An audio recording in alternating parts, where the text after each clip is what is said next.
Welcome to the Books Between Friends podcast. 3 lifelong friends, one shared obsession.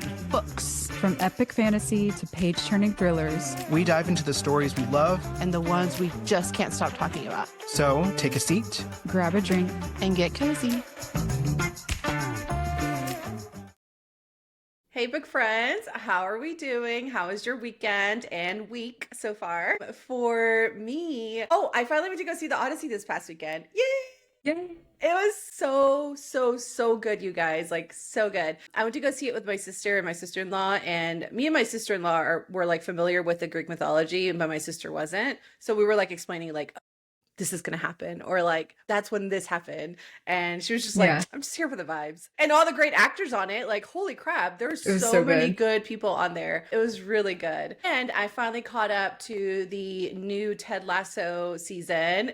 So good, y'all. Yay. Like, if you haven't started it, you need to start it. The episodes are so great. I haven't started it. Then I know. I'm the one you're talking about. So yeah, I haven't started it yet. There's only 3 episodes so far, so it's really good. Like, it's like, I guess I'm gonna say again, it's really good.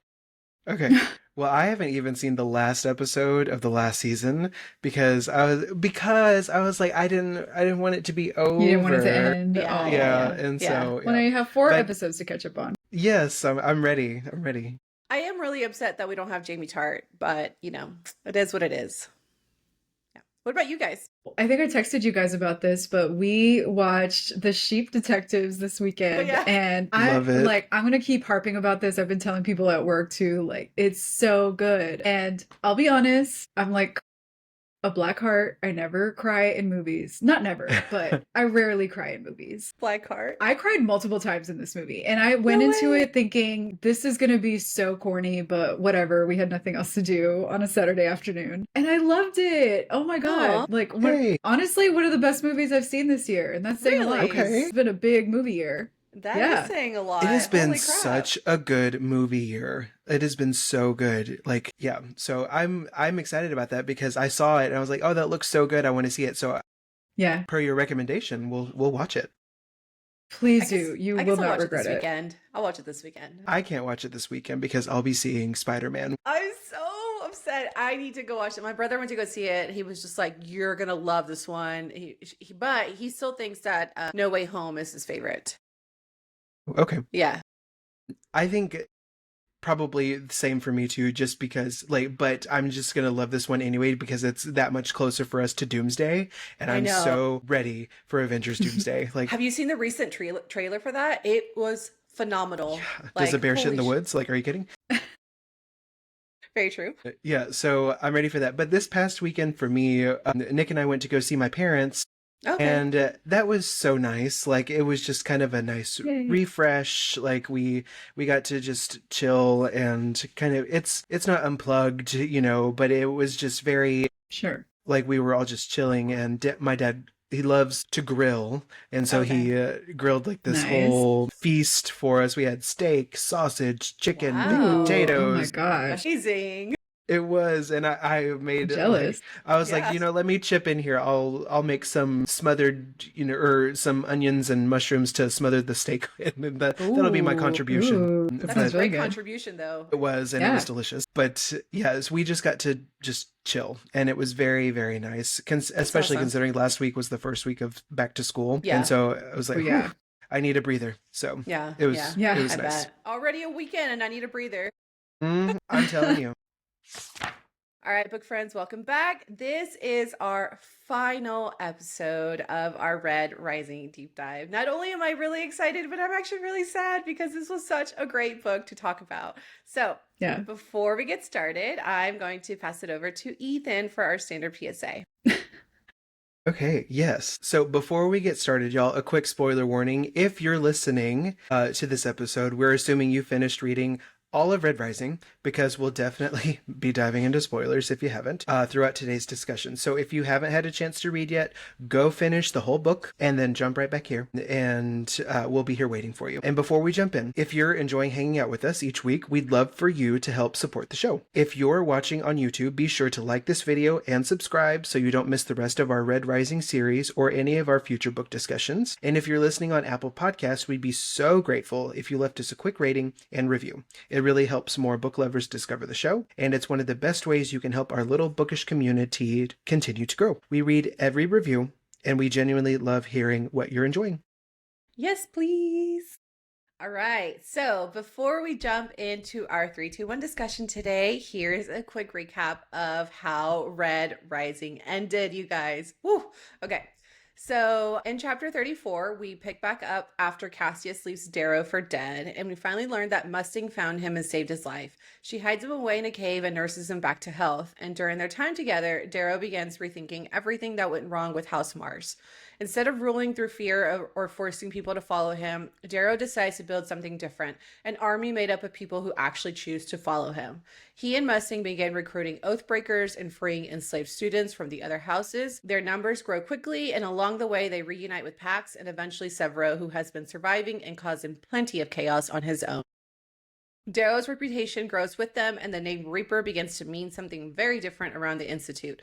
But Darrow also learns that the game hasn't exactly been fair. Fitchner reveals that the Proctors have been helping the Jackal, whose father, Arch-Governor Augustus, is using his influence to make sure his son wins. Rather than backing down, Darrow decides that if the Proctors are going to interfere with the game, he'll fight them too. Darrow's army conquers House Ceres and then turns its attention towards Apollo. After discovering just how far the Proctors are willing to go to stop him, Darrow outmaneuvers them and takes Apollo's castle. From there, his army continues growing until they eventually set their sights on House Jupiter. And that's where Darrow finally comes face to face with the person everyone has been talking about. A seemingly harmless student named Lucian is actually the Jackal, Adrius L. Augustus. Darrow sees through the disguise and captures him, but the Jackal proves exactly why everyone fears him. When Darrow pins his hand to a table and gives him the choice between remaining a prisoner or cutting himself free, the Jackal cuts off his own hand.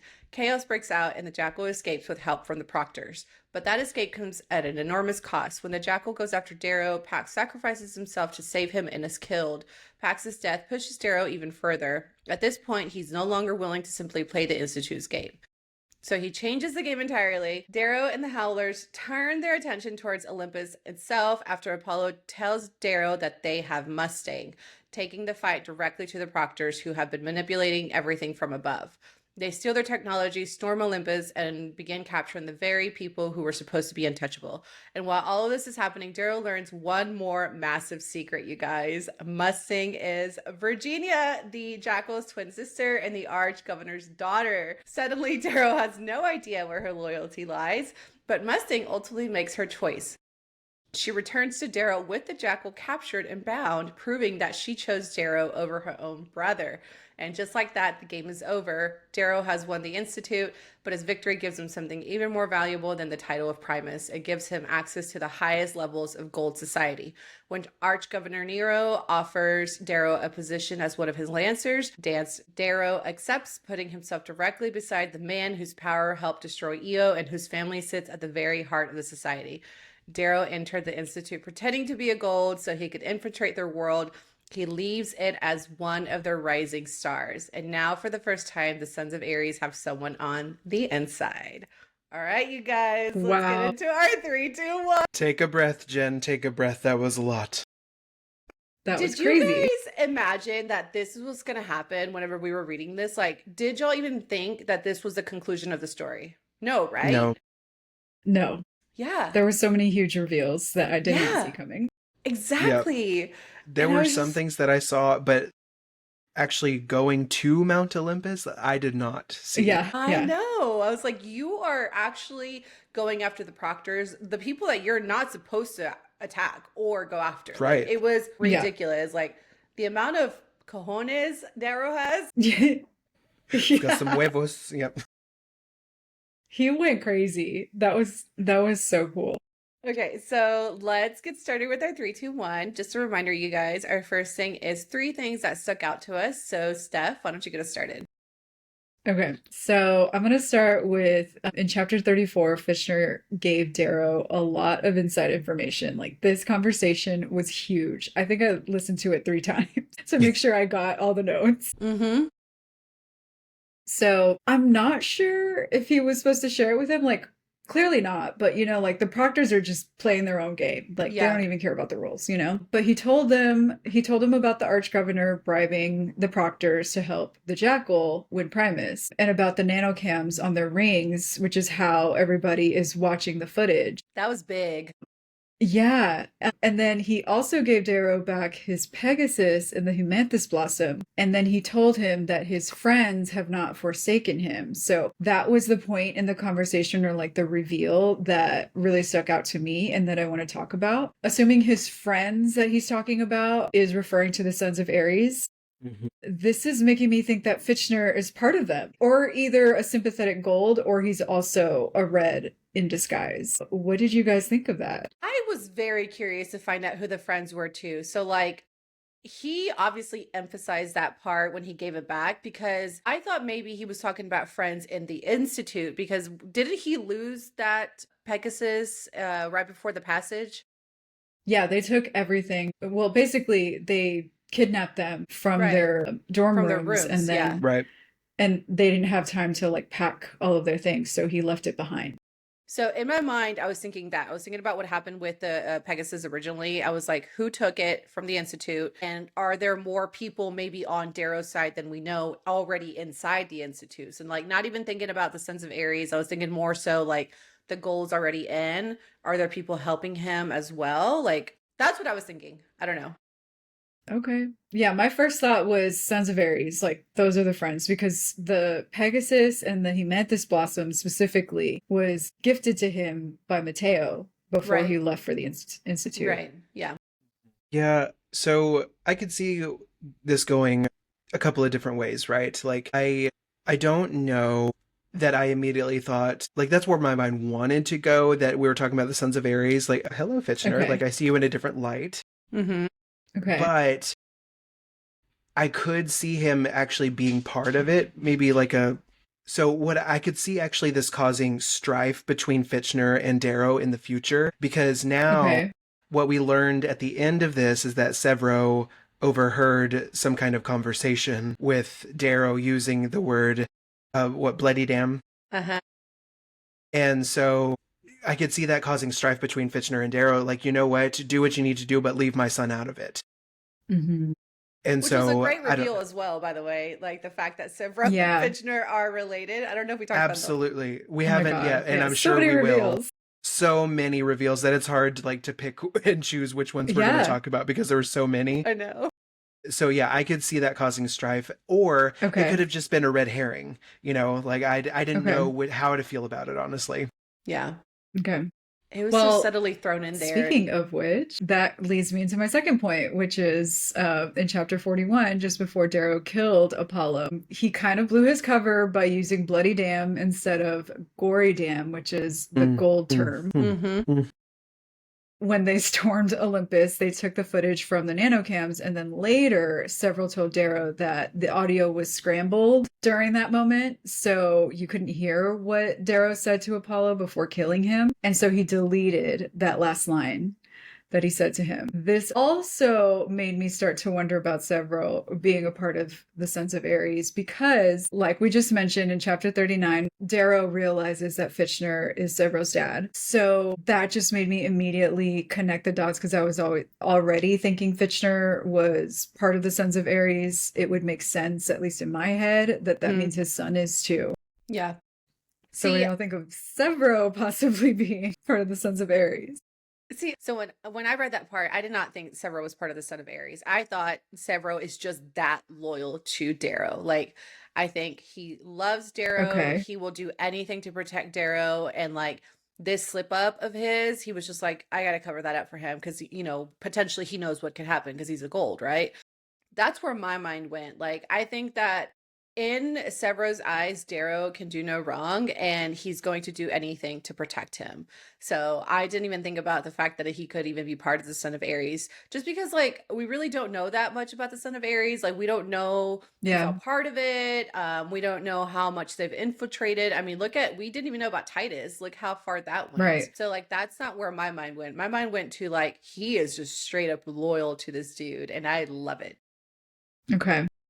I also viewed it as a show of loyalty rather than an illusion that he might be part of the Sons of Ares, because Okay.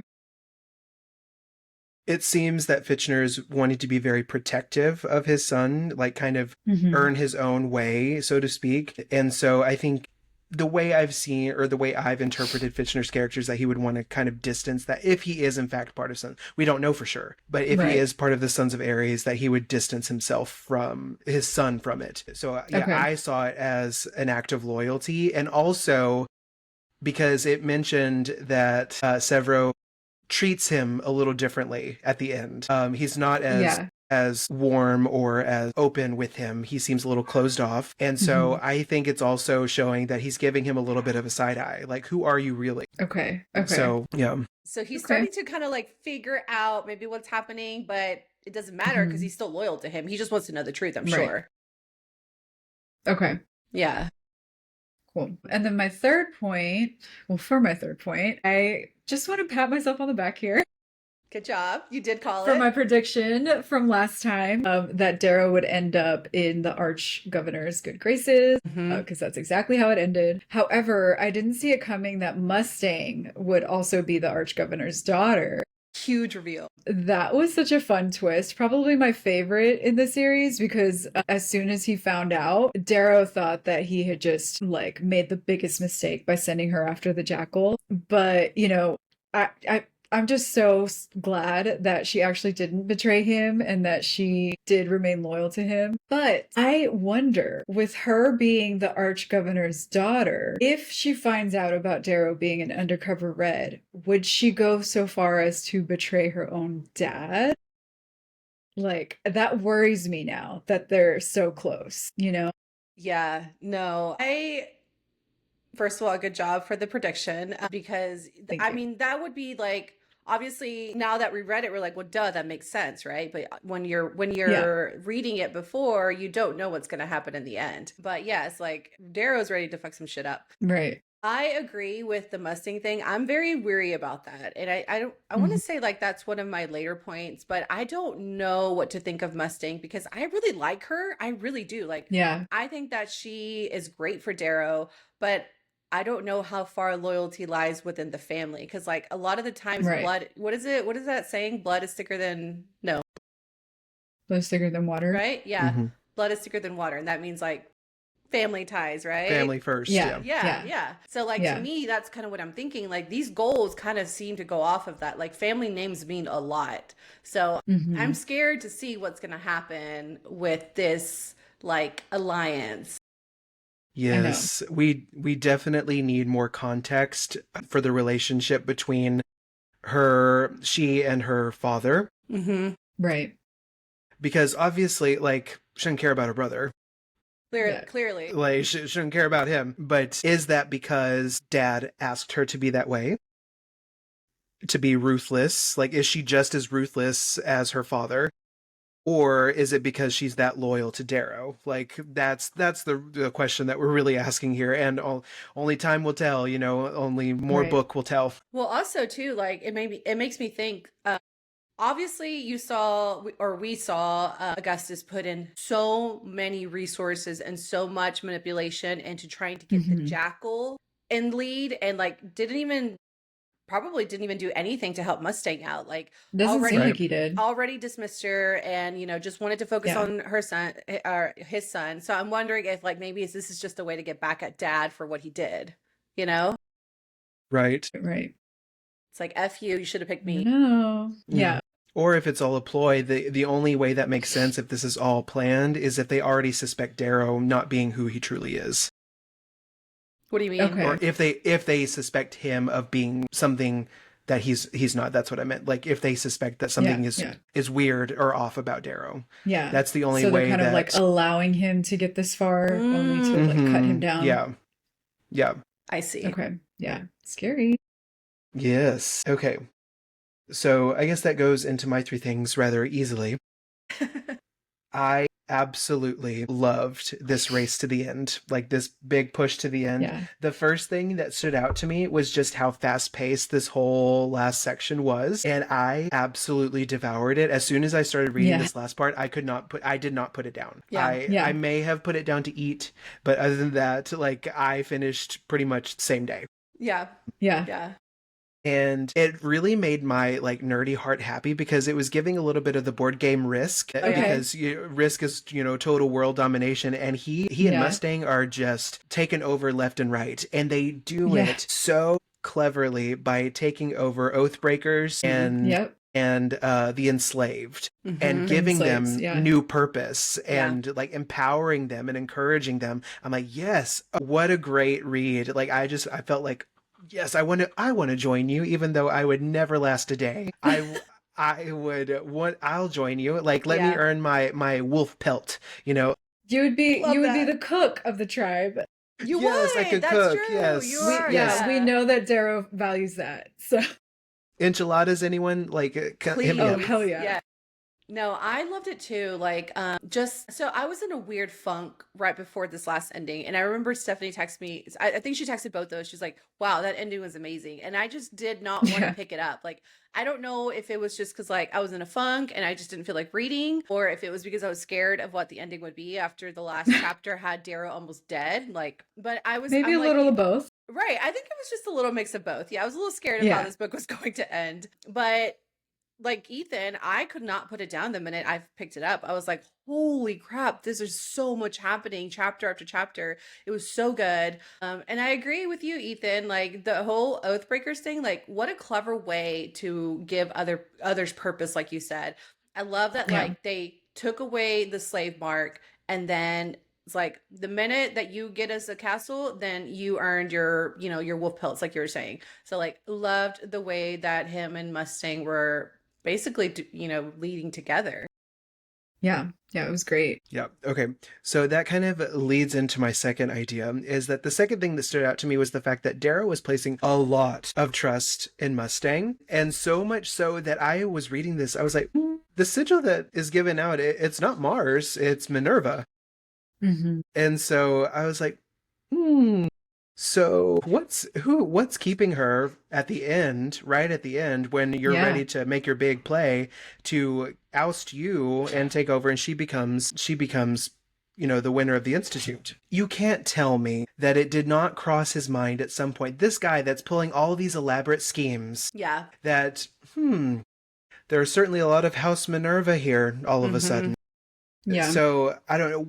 Did y'all also get that like sense of foreboding of something could potentially happen? Because as soon as I was like, oh, this is really cool. Yes, they're giving them new purpose, but at the same time, it's House Minerva's purpose, not necessarily Darrow's purpose. You know what's funny? I didn't catch that at all. Yeah. Not until he realized that she is also the Jackal's sister. Yeah. Because didn't somebody point it out to him? Did they? Early on? Yes, somebody pointed it out to him. I think it was like, I can't remember who it was, but somebody said, they were like, that she's the one with the standard, not him. Yeah. I think so. And he was just like, no, I trust her. Like it was another way of him showing trust. Yes, I do think I remember that. But I thought it was a way to get us prepared as the reader for the ultimate betrayal down the line when we did find out who she was. I was like, oh, this makes so much sense now. The place it's falling into place, just for it to turn on its head, Just like I thought Rogue was a good guy, I immediately thought Mustang was like a good friend. So okay.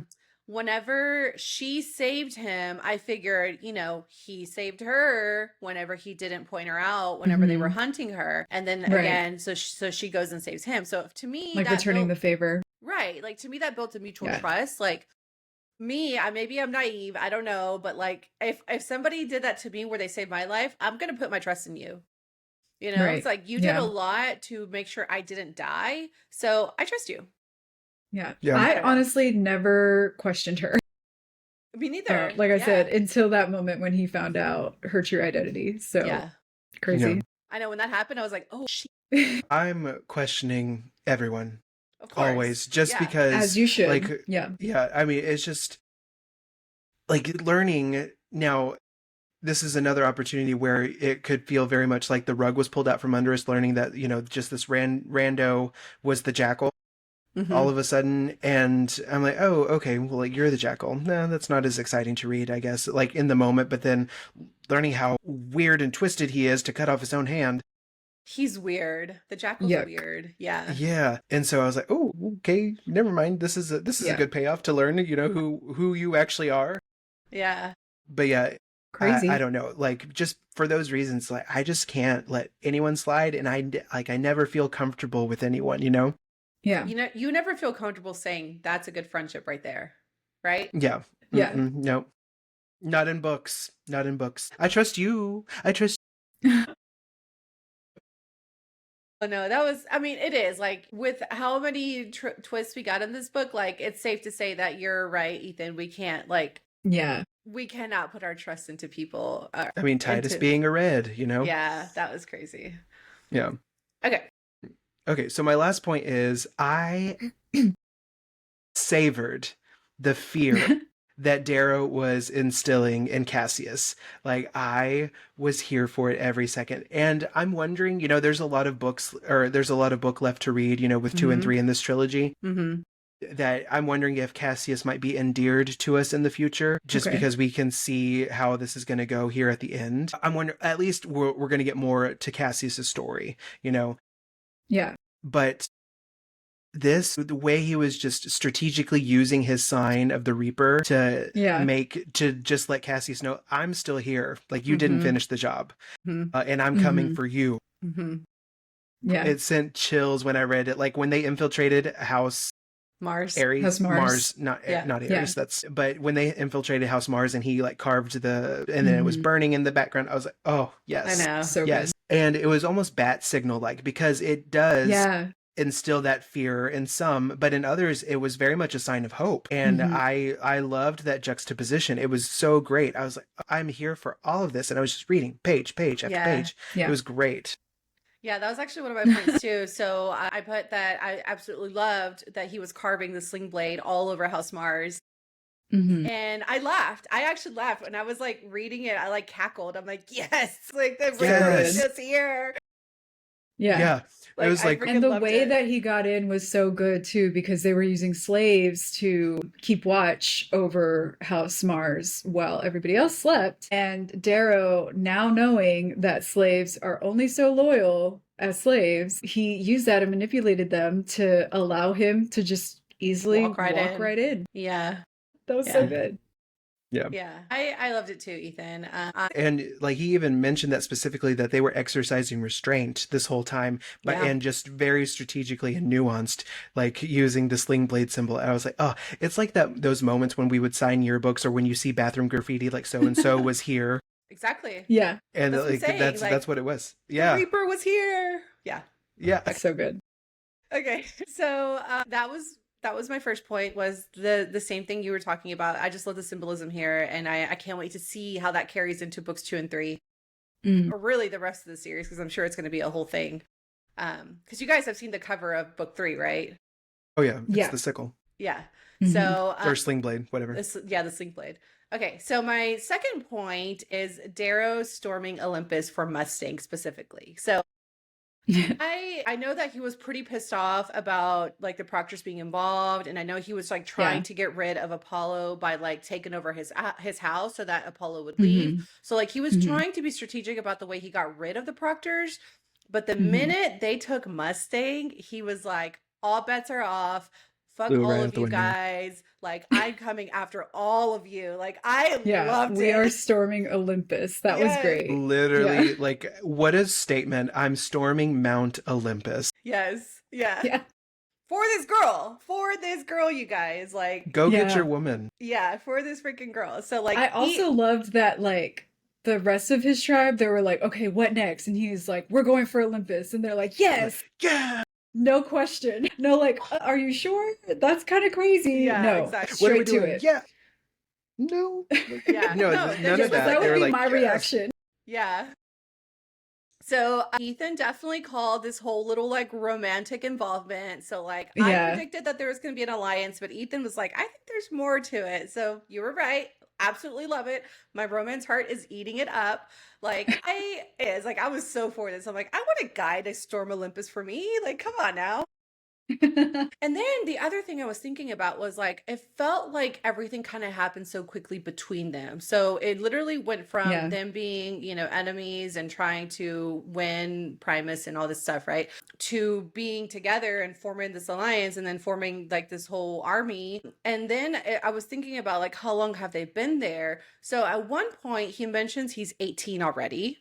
When the book started, he was 16. So his transformation took what, about a year before he was able to infiltrate? So like, does that mean that Something like that. that he's been at the Institute for about a year? Yeah, it seems like it takes about a year to like get through the Institute, apparently. Okay. Yeah, and they mentioned the I felt changing of that the same way. seasons. Yeah, I felt that same way at first, but then like I went back and listened to this section a second time just to like get my notes down and thoughts together, and I noticed that the time frame where Mustang and Darrow were kind of just like hunkering down and recovering, like obviously Darrow recovering from almost dying. Yeah. And Mustang, she got sick. That Oh, seems that's to right. have taken a whole winter. So it felt Okay. quick, but it was a span of like a few months. Okay. Right.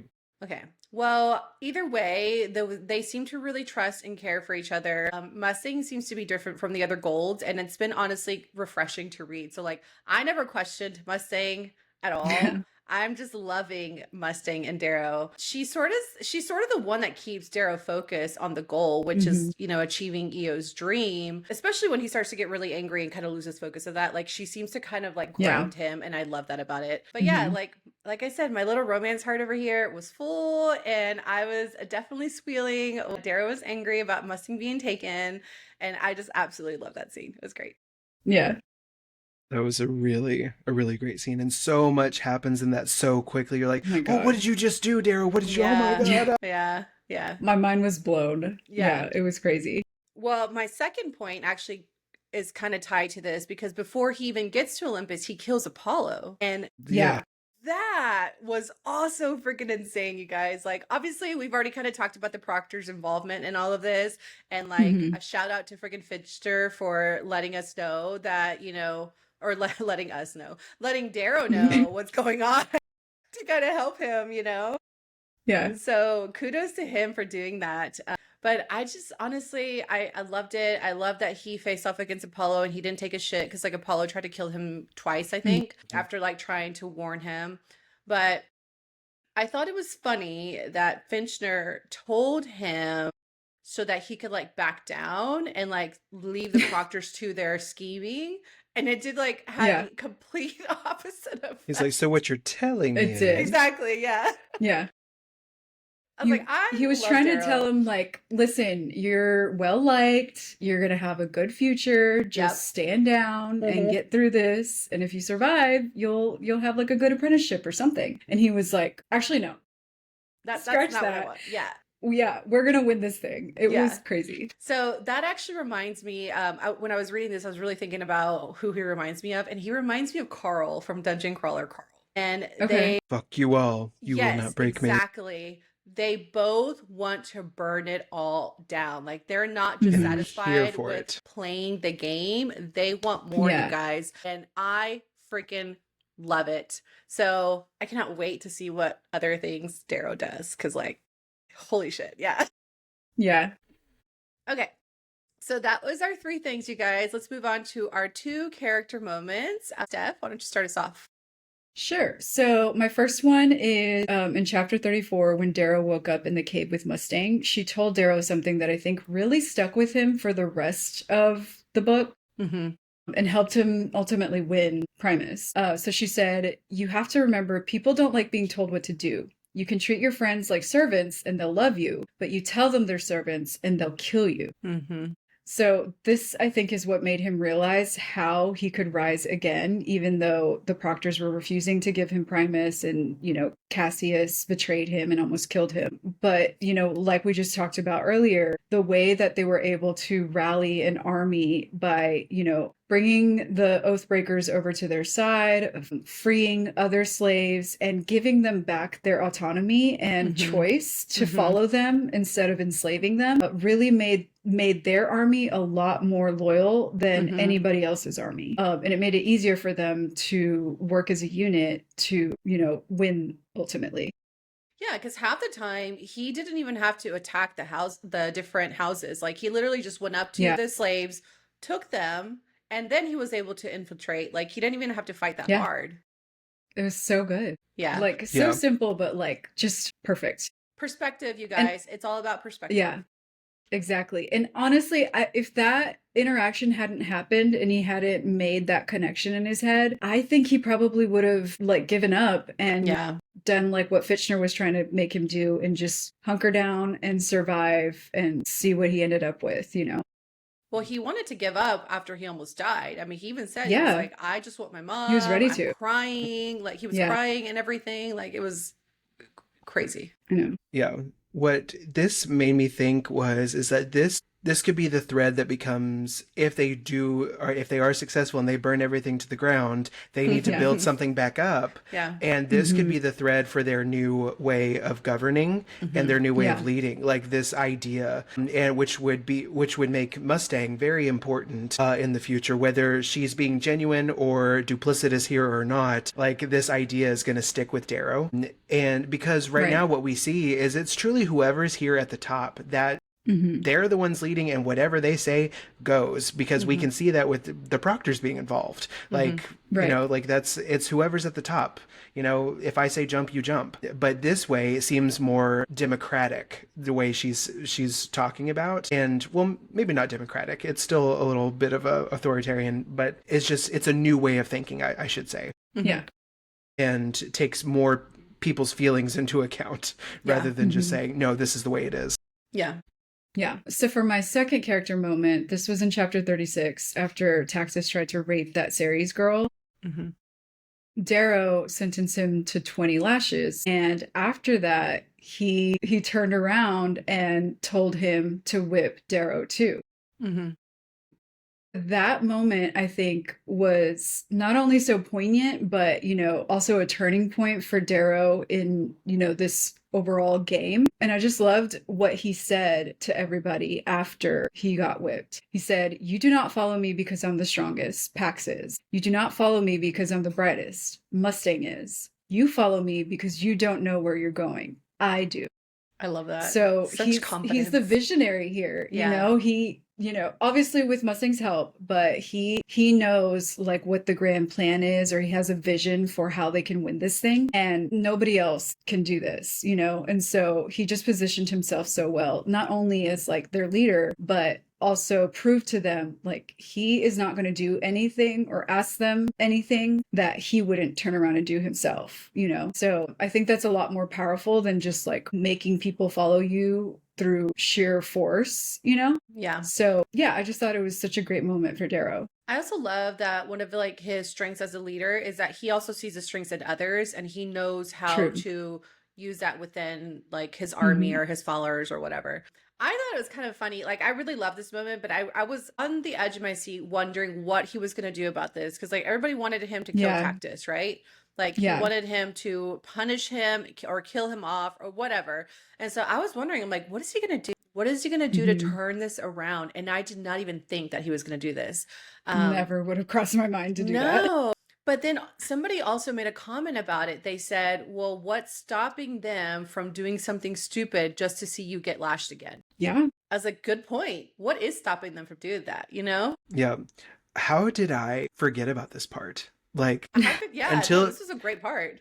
Until you said that, I was like, yeah, like that was so great. And it was, what made it also great is the aftermath of this, because Tactus became like a Severo almost. Like he became this that's true. So loyal to Darrow, to where Darrow would even trust him to do like one of the big infiltrations while he was distracting Distracting Apollo. Apollo. Yeah. Yeah, and I was like, I love this. Like, just the Yeah. way he's able to just garner such trust and loyalty is just like really astounding. Yeah.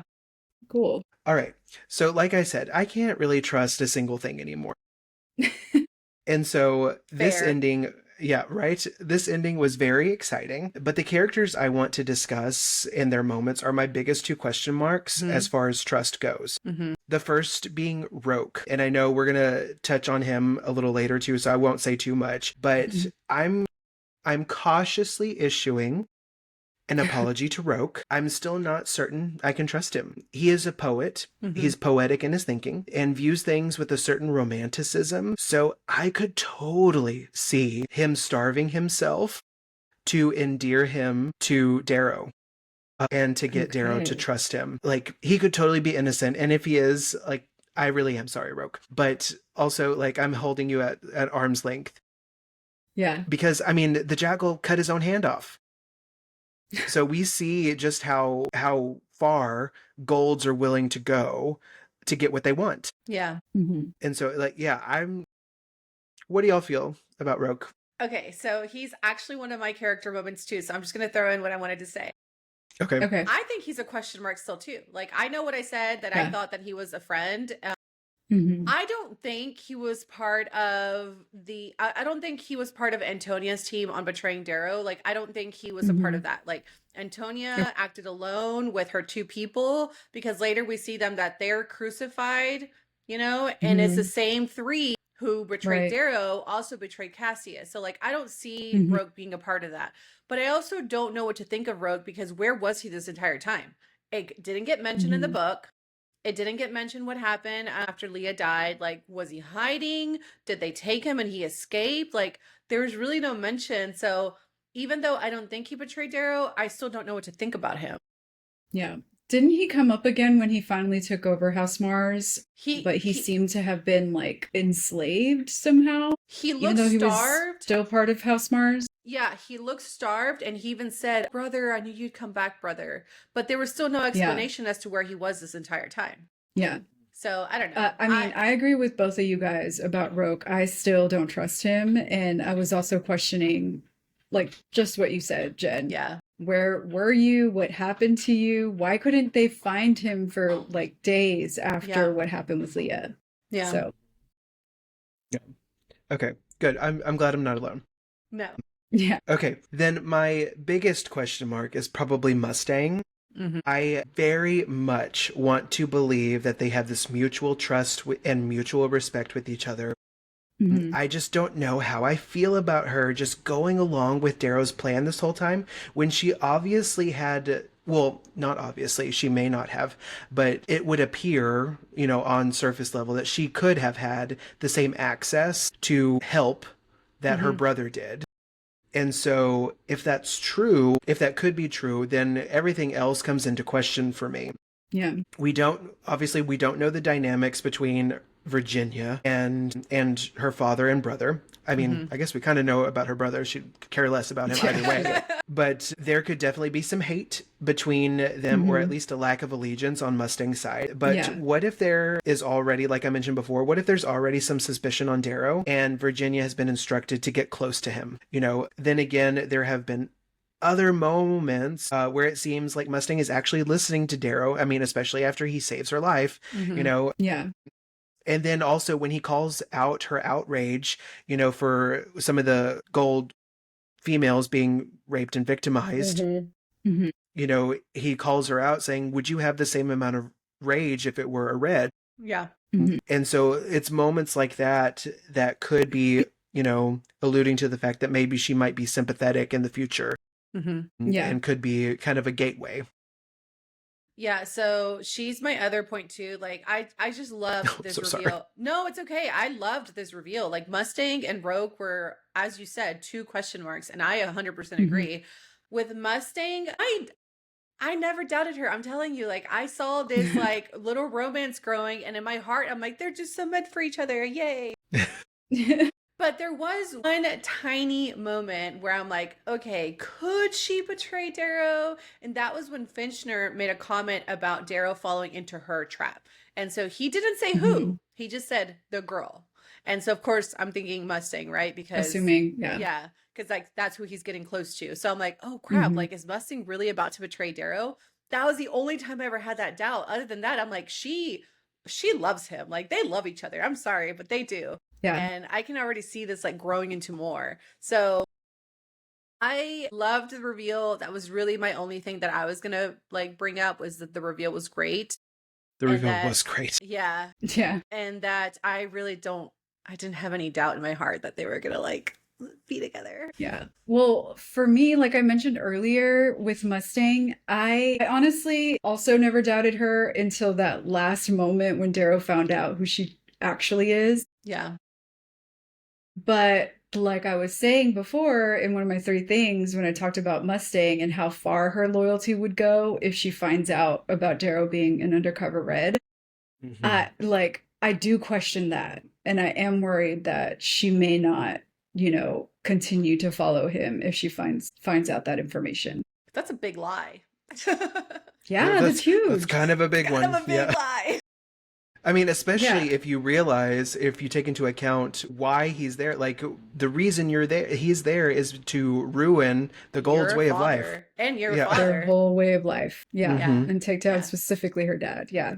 Mm-hmm. All right, you guys. It's just a biggie. Yeah. Just a tiny little lie. Okay, so that was our 3, that was our 2. Now, instead of doing our 1 theory and or prediction, we're going into our final rating for this book. Now that we're done, what did we rate this book, you guys? So I definitely gave it 5 stars. This story was so exciting, fast-paced throughout the entire book. And I didn't see so many of these twists and reveals coming. Like all of them were like blindsiding me. Mm-hmm. I love that Darrow's journey had so many twists and turns, and I appreciate that he didn't immediately shoot up to the top of the Institute. Like Mm-hmm. he Yes. definitely, stumbled a bit, made some mistakes, Mm-hmm. got to the top almost, only to be taken right back down to the very bottom again, I and loved then it. clawed his way back up. And despite even the Proctors and everybody working against him, he made it happen. Like he fought tooth and nail to make it happen, and I just appreciated seeing that imperfect journey.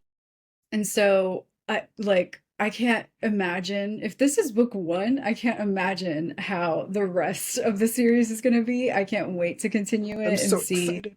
how he like finally ends up, completely turning this whole society on its head. Okay, so 5 stars for you. Yeah.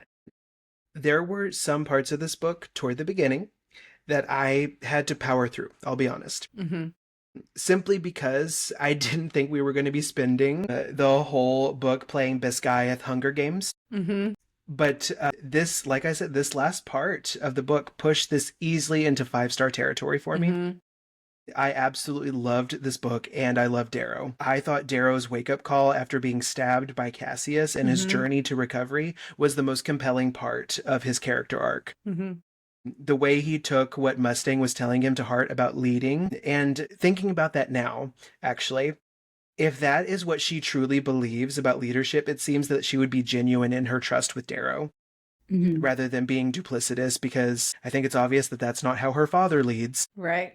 So that's already a difference of opinion there. But it did make me proud of Darrow because he was gaining such trust that the Golds wanted to do their absolute best for him. Like they wanted to go all out. It was a heart-swelling moment that I just loved reading. And honestly, I'm sad that I will never get to read this for the first time again. Like that, That's it how was good it is. so Yeah. good. 5 stars, easy. Yeah. Okay, so for me, easy 5 stars as well. Like I really enjoyed this book. It was so action-packed. There were so many chapters where I just did not want to put it down. And it was really hard because we read some chapters at a time for our podcast. So like for us to put it down a week at a time, it was difficult, so hard, you guys. I just needed to see what else Darrow was going to do. Like his plans are crazy. Again, kind of like Carl, just crazy ass plans, and I love them. I really enjoyed seeing his character really develop into the leader that he is now, and just really watching him struggle, kind of like what you said, Stephanie. It was really refreshing to see him struggle through those big obstacles. Like, I'm really glad that the author didn't automatically make him into like this badass leader. Like, He Yeah. needed to grow into that, really learn from his mistakes. I also really love Severo and the Howlers. Like, can I get Yeah. a wolf tattoo, you guys? Like, oh my God, I love them. Yes, I love Just them. love their undying loyalty to him. Like, it's Right. so refreshing to read about too. There's just so many side characters here that I can already see myself falling in love with, only I'm sure to be heartbroken along the way. Like the way that Pierce Brown is Mhm. going, I can see myself like being heartbroken a few books down. Darrow's time at the Institute was insane. I'm itching to find out what else he does now that he's officially sponsored by the person that he hates the most, which is the Arch Governor. And Crazy. when I was writing these notes, I put on there that I could not wait to dive into Golden Sun. And I have actually since finished this book, you guys. And let me just tell you, if you loved Red Rising, you are going to love Golden Sun even more. It was chaos and the best way ever. Like I read it in a Gosh. day because I could not put it down because so much was happening. So I definitely recommend it. Only a few chapters into Morningstar. I already love it. It's just the most insane story I think I've ever read, and I cannot wait to read it. Okay, book friends, that was the end of our final deep dive episode on Red Rising by Pierce Brown. Let's keep the discussion going. We are Books Between Friends Pod on all platforms. Thank you so much for interacting with us on our socials. We look forward to chatting with you more about this book. All right, friends, buckle up.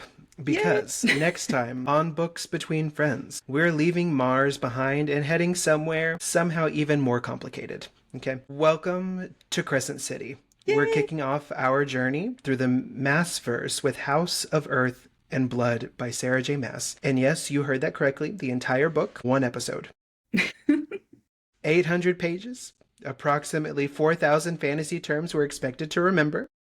Angels, fae, shifters, demons, a murder mystery, and because apparently Sarah J. Maas believes maps are a privilege, not a right, an entire city we're just going to have to figure out as we go. And you may be wondering, why are we doing this to ourselves?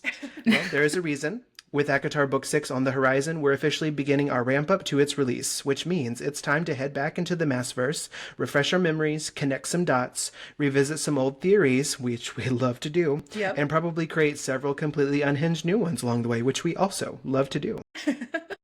And that journey starts right here with Crescent City. We'll be talking Bryce, Hunt, Danica, the world of Lunathion, the moments that broke us, the choices we have thoughts about, and everything that might matter as we work our way toward whatever Sarah J. Maas is waiting for us in ACOTAR 6. So grab your copy, clear your schedule, and maybe start reading now. Yeah.